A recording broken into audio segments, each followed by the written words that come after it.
क्या आपने कभी सोचा है कि नागा साधुओं के बारे में सुनते समय हमारी कल्पना में सिर्फ पुरुषों की ही छवि क्यों उभरती है? लेकिन सच्चाई ये है कि नागा साधु केवल पुरुष नहीं होते, महिलाएं भी इस कठिन और आध्यात्मिक जीवन को अपनाती हैं।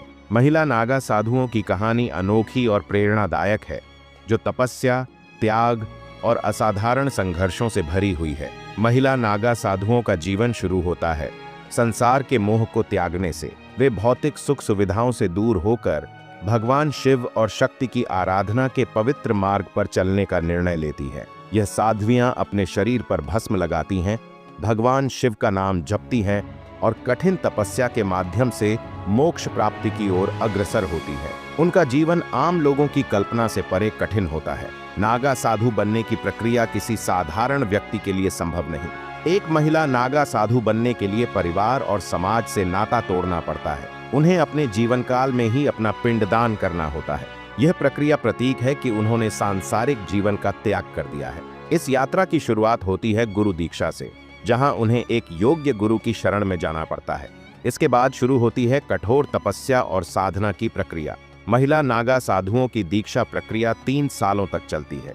इन वर्षों में उनकी भक्ति, तपस्या और अनुशासन की परीक्षा ली जाती है। इस दौरान उन्हें मानसिक और शारीरिक रूप से इतना मजबूत बनाया जाता है कि वे किसी भी कठिनाई का सामना कर सकें। जब उनकी योग्यता सिद्ध हो जाती है, तब गुरु के समक्ष शपथ लेकर उन्हें नागा साधु के रूप में स्वीकार किया जाता है। यह प्रक्रिया गंगा में स्नान करके और कुंभ मेले में उपस्थित होकर पूरी होती है।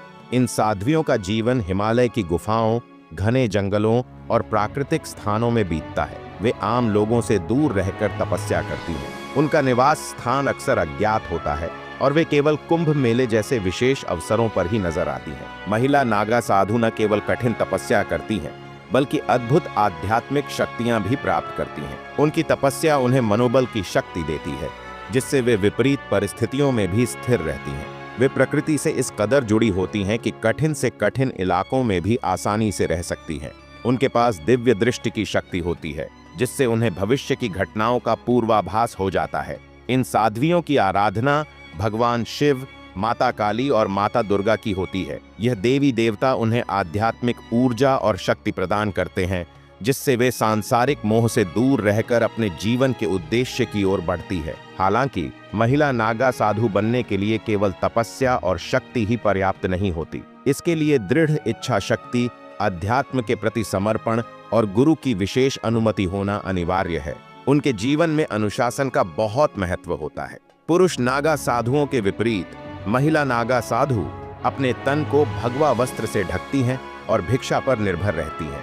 महिला नागा साधु युद्ध कौशल में भी निपुण होती है। उन्हें धनुष बाण, तलवार और अन्य हथियारों का प्रशिक्षण दिया जाता है, ताकि समय आने पर वे धर्म की रक्षा कर सकें। कुंभ मेले के दौरान वे अपने युद्ध कौशल का प्रदर्शन करती हैं, जो उनके साहस और शक्ति का प्रतीक होता है। इन साध्वियों का समाज में भी महत्वपूर्ण स्थान है। वे अपनी साधना और तपस्या के माध्यम से धर्म का प्रचार करती हैं और लोगों को मोक्ष के मार्ग पर चलने के लिए प्रेरित करती हैं। कुंभ मेले में उनका संगम स्नान और धर्म चर्चा में भाग लेना एक आध्यात्मिक अनुभव होता है। महिला नागा साधुओं का अंतिम उद्देश्य मोक्ष प्राप्त करना होता है। उनकी कठिन तपस्या और साधना उन्हें जीवन मरण के चक्र से मुक्ति दिलाती है।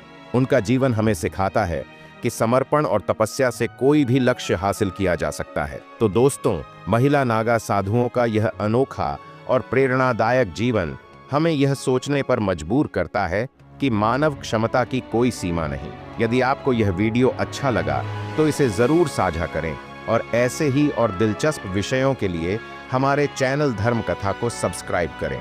वीडियो को लाइक और शेयर करना न भूलें और अपनी राय नीचे कमेंट में जरूर बताएं। आपकी समर्थन हमें और भी शानदार सामग्री लाने के लिए प्रेरित करता है। धन्यवाद।